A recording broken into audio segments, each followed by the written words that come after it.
Om Shanti. 17th December 2018, Monday. Today's blessing is, may you be a true server and remind those who have forgotten by being an embodiment of remembrance, Smriti Swarup. With your features of being an embodiment of remembrance, making others embodiment of remembrance is a true service. Let your features remind others that they are souls. And when looking at the forehead, let them see the sparkling soul or jewel. Just as when people see the jewel on the snake, their attention does not go to the snake itself. In the same way, seeing the imperishable, sparkling jewel, let them forget body consciousness and their attention automatically go to the soul. Let those who have forgotten become aware, and then you will be said to be a true server. Baba is telling us that your features should remind others that they are souls. And when they look at you, they should see only the soul or the sparkling jewel and not the body. By seeing you in remembrance, they should start their journey of remembrance. And when this happens, this is the true service. And Baba is giving the example of snake and jewel. It is known as Nag Mani. Is it true that snake have got pearl? What about scientific explanation? A snake like this, does it really have pearl?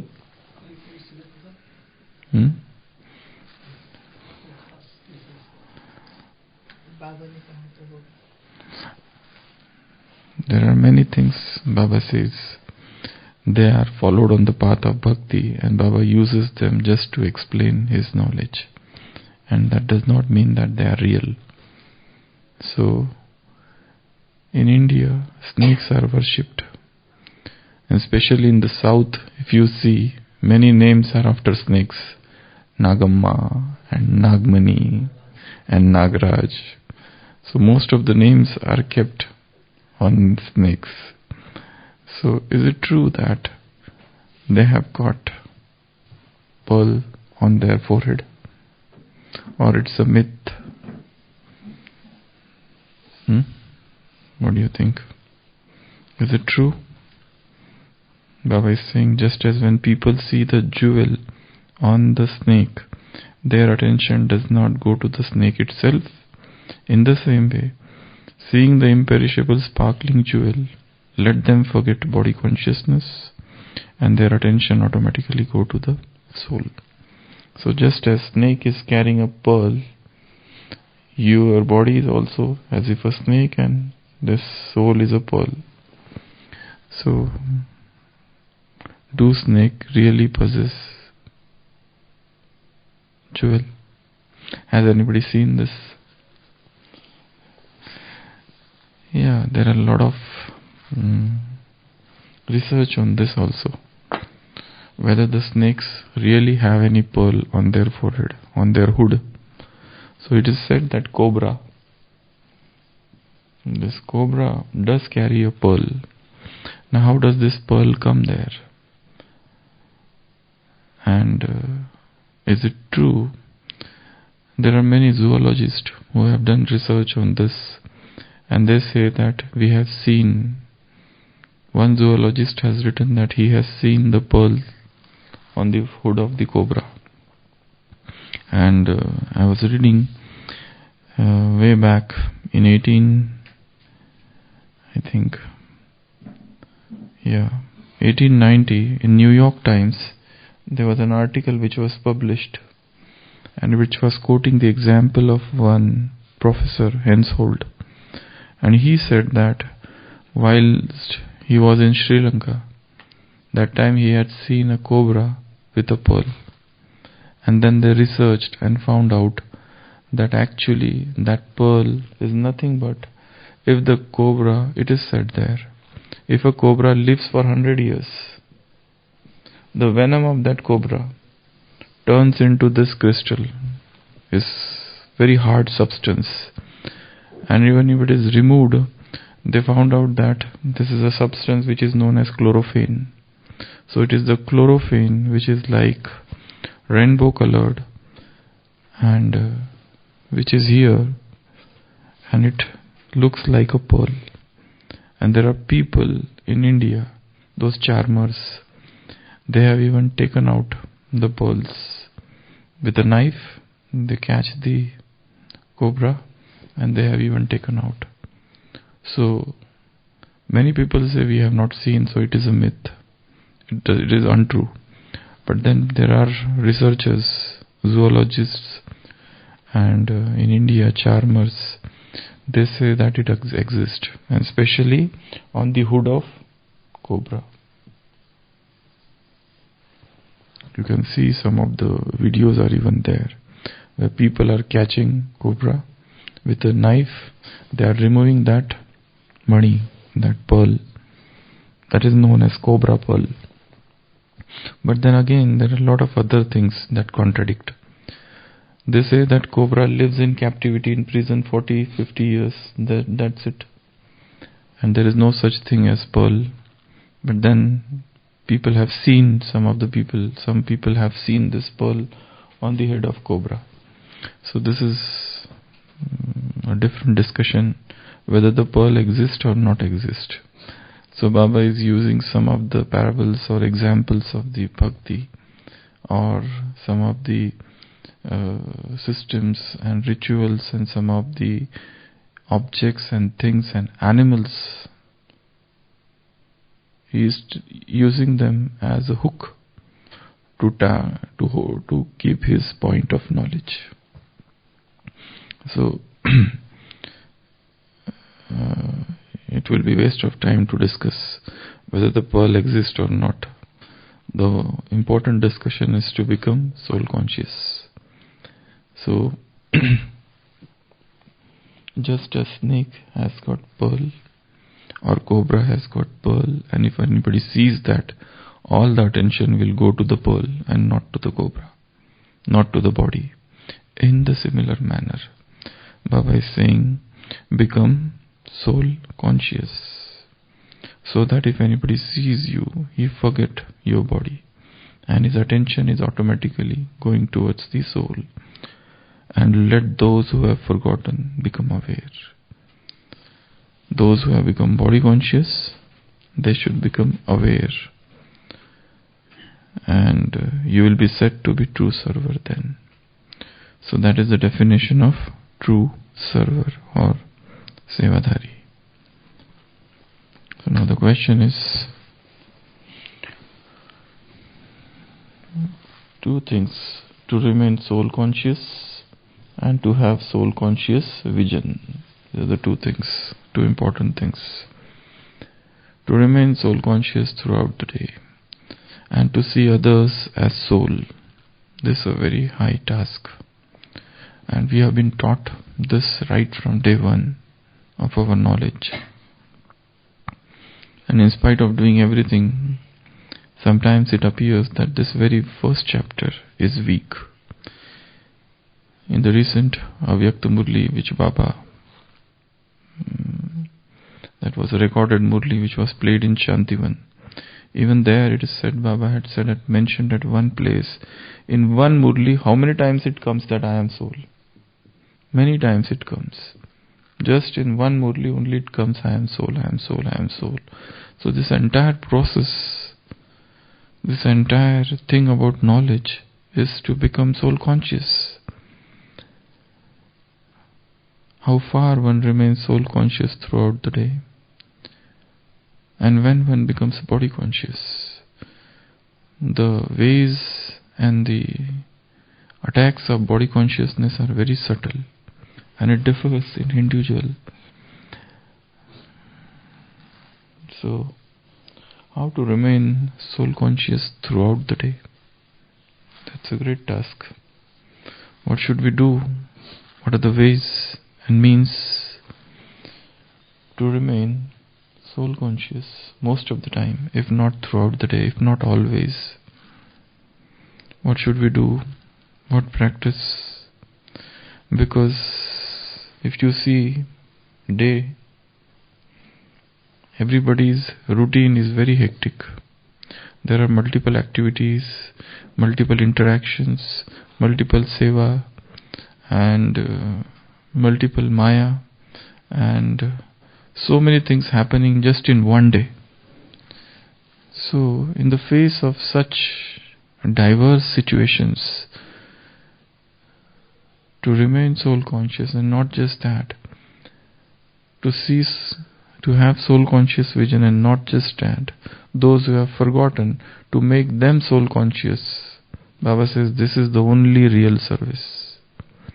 What you have done as a seva is a different thing, but the important service is to awaken the soul, awakening the dreamer, the one who is sleeping. So, how to remain soul conscious throughout the day?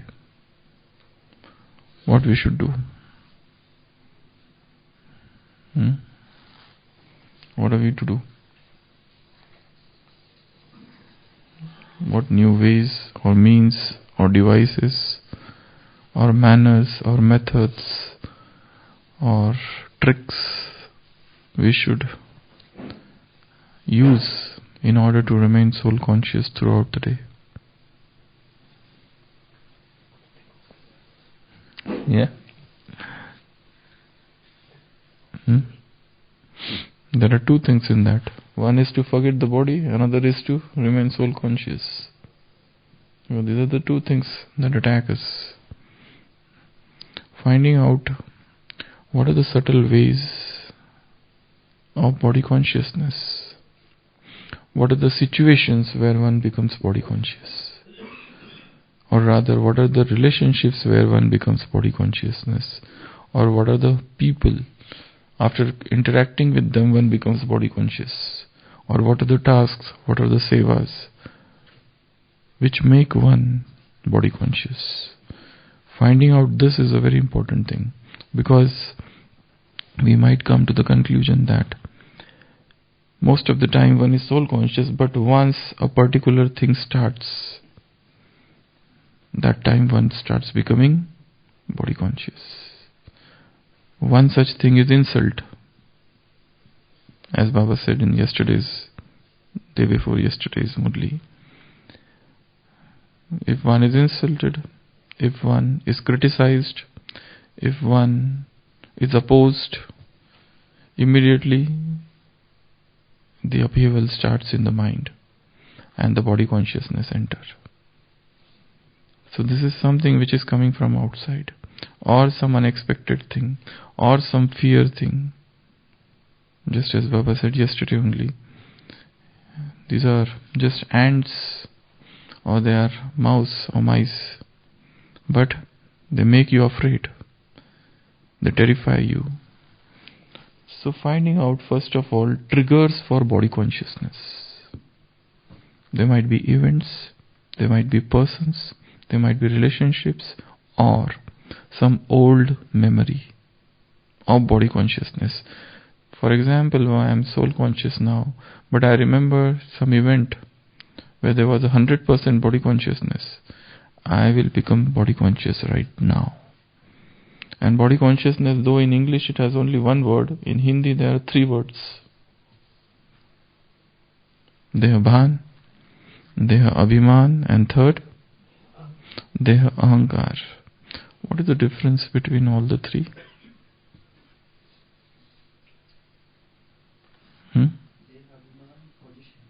Deha Bhan, first of all, is the awareness of the body is maleness and femaleness, that masculine nature and feminine nature. That is very subtle. Just as 20 years back, if somebody has given me a gift in the courtyard of Pandavavan, and if somebody asks me now, what was the gift? I don't remember. And somebody asks me, what was the time? Probably I don't remember. What was the date? Very difficult. What was the year? Even that may not be exact. And who gave? I don't remember the name of the person. But if asked whether the giver was male or female, then I know that it was sister. There is no confusion on that part, that it was a male who gave me or female who gave me. So that confusion is not there. So this maleness and femaleness is so deeply ingrained in the consciousness. This is known as Dehabhan. The second is Deha Abhiman. Abhiman means it's about specialities.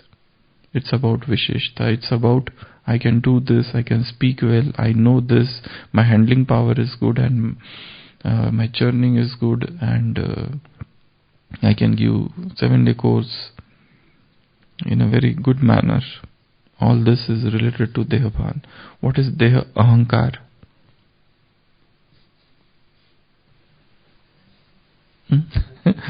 Yeah?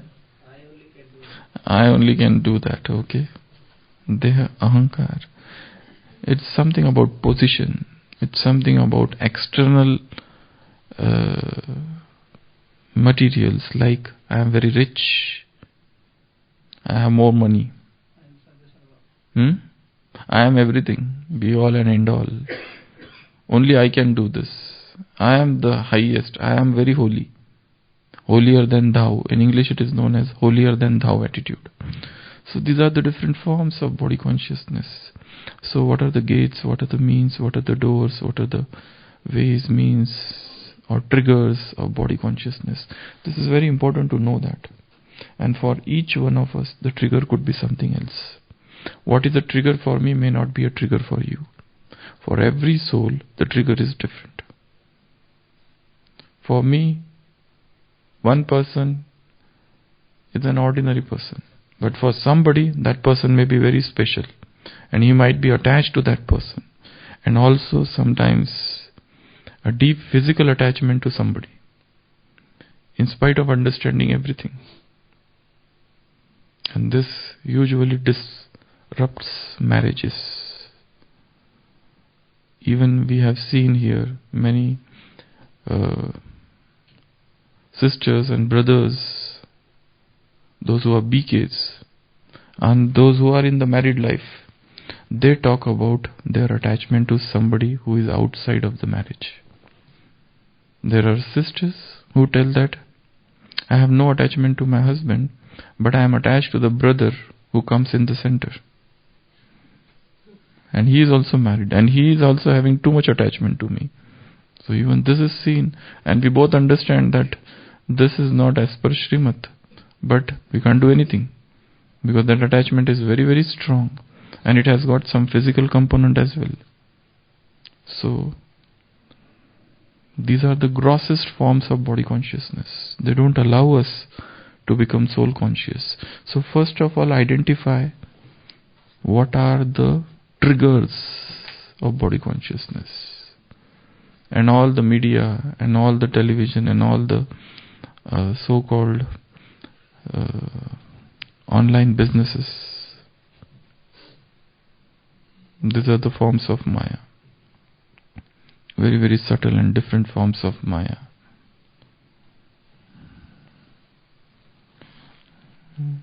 When Maya becomes online, the father becomes offline. So who is online and who is offline in our life? That's an important question. When Ram is offline, that means Ravan is online. So that's an important thing to understand. Other thing is, first is to identify thisness, body consciousness. Second is to become more and more soul conscious. So for becoming soul consciousness, what one has to do? How to become soul conscious? I'm not talking in the morning or during the murli. It's on the field, during the action, during karma. How to become soul conscious? Practice.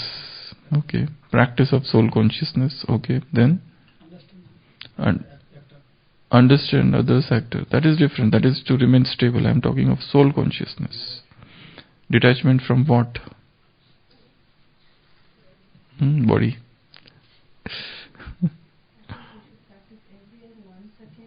Yeah, at least 1 second. Even 1 second practice is very important, because when we become very busy, we forget becoming soul conscious for 2, 3, 4, 5, 6 hours together. We forget soul consciousness. Even 1 second practice of soul consciousness is very important. So, first thing is practice. Other is what is known as soman, self-respect. A single soman, a very light self-respect point, can help one to become soul conscious. So soman, practicing soman. Third is churning of knowledge. Even when one is extremely busy, even during those periods, to become soul conscious. And remember even one point of knowledge that can help one to remain slightly above the body consciousness, rather than falling into the depth of soul body consciousness. One remains slightly up.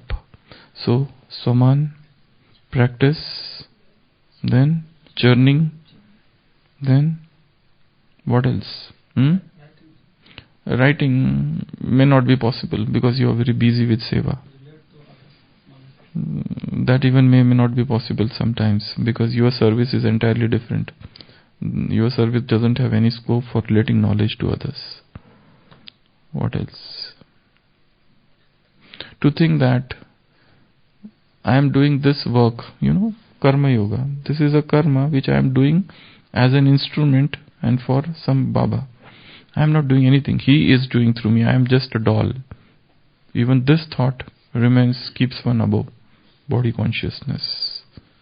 Otherwise you will see that in today's Murli Baba said, Data is only one God. This yajna has been going on and it will go on. It is not you who is making it run. It's not because of you. Don't think that I am giving something to Shiva Baba. Whatever you do it for yourself. You don't do anything for Baba. That's a very important thing to understand. Otherwise one becomes body conscious. That I am doing this. This is impossible without me. If I stop doing, who will do? So these thoughts come. So keeping the feeling of being instrument, or trying to become karma yogi. Okay, and another thing, this traffic control in between. Suppose one is busy for 1 hour. So stopping in between, not as per the timing set by the yajna, but one can adjust according to one's own duties. It might be possible when 10:30 song is being played, you are extremely busy with something and you cannot stop. So whatever may be the task, you can't just stop. So you can continue and you do it later on, but do it. If it is a 5 hours continuous seva, at least how many times one should become soul conscious? That's why I said 1 second was enough. Even 2-3 times if one becomes soul conscious. Just a single thought. As I said, divide traffic control into 3 parts. Traffic control song is of 3 minutes. And you need not to hear that song every time. But just a thought that I have to do traffic control now. Whatever may be the time, and forget if the song you are hearing or not hearing. But divide traffic control into 3 parts. 3 minutes traffic control. First minute, soul consciousness. I am a soul. Second minute, connection with Shiva Baba. Connect with him. And third minute, sending out Sakash. 3 dots in a different manner. These 3 dots. So, These are the divide the traffic control in 3 parts. And it may not be according to this time. You can have set your own traffic control. Traffic control means the traffic of thoughts, which is within. I need to control that. So, becoming soul consciousness, focusing on traffic control. Churning, self-respect, and karma yoga, becoming an instrument. What else? You can churn more on this. Yeah, we have to remind ourselves, do your own 7-day course. Do your own 7-day course. Yesterday, as we were discussing, night class, just as this pratyakshata, this revelation is yet remaining, that people feel that Brahma Kumaris is doing very good, their Baba is good, but they don't say that my Baba or my God. They don't say this. Right now, what they think is, the source is unknown. Baba is used, but what is the source? In the similar manner, now use the same point for ourselves. I am doing everything, but what is the source? Who is making me do everything? It's not I am doing everything. It is He who is making me do everything. What is the source? This yajna is going on, but what is the source? So that also can make one soul conscious. The feeling that this entire thing is being run by the invisible power of God. So I am nowhere. I am here today, I may not be there tomorrow. So that's how Om Shanti.